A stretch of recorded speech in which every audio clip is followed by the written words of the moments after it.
আলহামদুলিল্লাহ, আল্লাহ তার শক্তির নিদর্শন আমাদের চোখের সামনেই সাজিয়ে দিয়েছেন। আকাশ, পৃথিবী, পানি আর জীবন।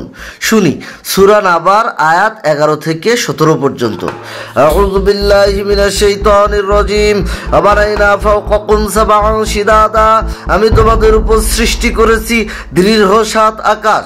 আমাদের মাথার উপর আকাশের এই সুশৃঙ্খল ব্যবস্থা আল্লাহর কুদরতেরই নিদর্শন।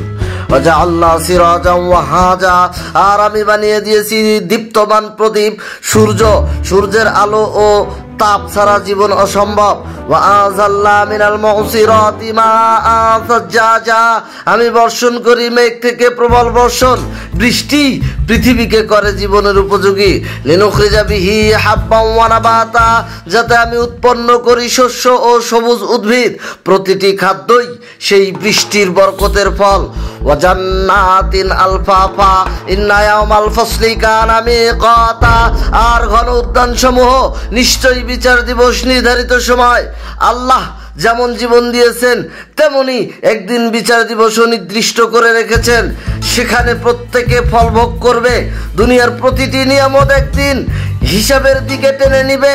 তাই প্রস্তুত থাকি যাতে কিয়ামতের